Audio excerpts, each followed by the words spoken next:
Au cœur de la société. Au cœur de la société est une émission préparée en synergie par les radios Inzamba, Agateka Kawe, Radio RPA, Idjouya Wanyagihugu, ainsi que la radio-télévision Renaissance.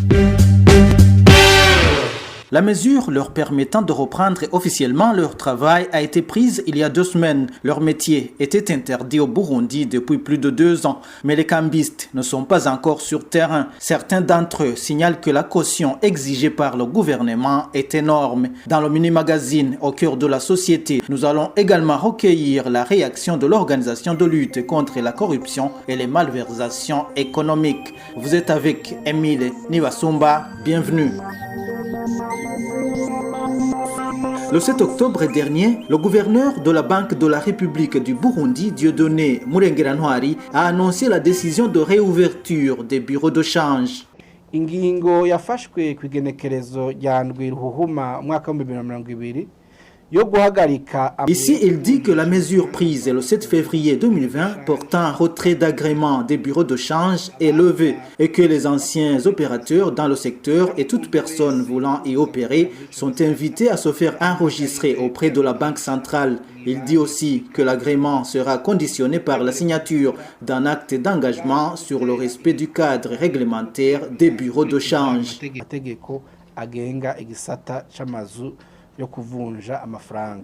Certains cambistes nous ont confié que la Banque centrale exige 110 millions de francs burundais de caution pour l'agrément. 2 semaines après l'enregistrement, les agents de la BRB devront effectuer une visite de vérification sur le bureau de change. Chaque propriétaire d'un bureau de change doit aussi faire enregistrer ses collaborateurs qui devraient être au nombre de 2 au maximum. Nous n'avons pas pu joindre le gouverneur de la Banque centrale pour confirmer ces informations.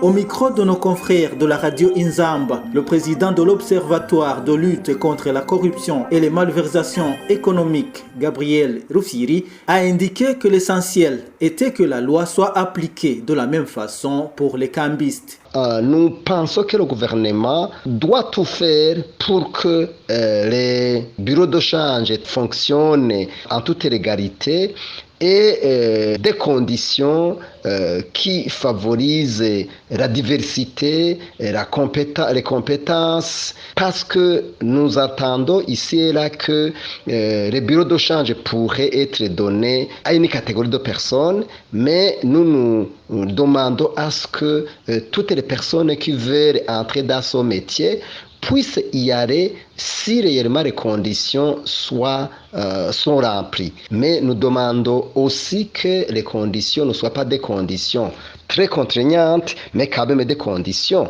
qui n'autorisent pas le désordre, parce qu'il faut toujours qu'il y ait de l'ordre dans tout. Selon Gabriel Rufyiri, le gouvernement burundais doit prendre d'autres mesures d'accompagnement. Il faut multiplier les cultures industrielles, comme le café, le coton, le thé.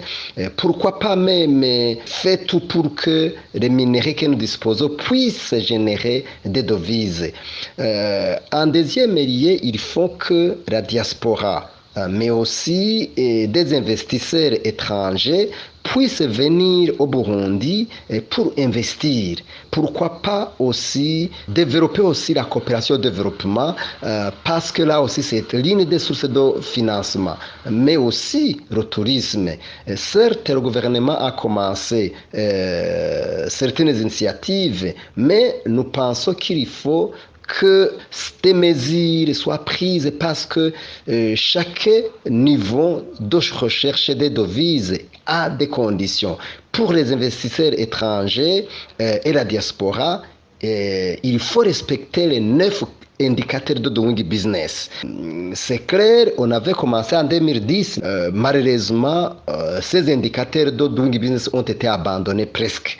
Seul le guichet unique fonctionne et la création de l'entreprise. Mais d'autres critères comme la lutte contre la corruption, la justice pour tous ces indicateurs ont été purement et simplement abandonnés. Mais pourquoi pas aussi le rapatriement des devises? Parce que nous avons entendu que dans le passé, les devises n'étaient pas rapatriées. C'est même les membres du gouvernement qui le disaient. Donc nous pensons qu'il faut que les devises soient rapatriées. En plus de l'autorisation de réouverture des bureaux de change avec les conditions évoquées, la BRB a décidé que les fonds reçus des transferts instantanés internationaux ne seront plus soumis au règlement en monnaie locale.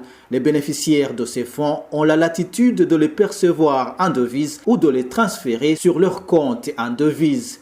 Voilà, c'est par ici que nous mettons un point final au mini-magazine au cœur de la société. Merci de nous avoir suivis. C'était Émile Niwasumba à la présentation.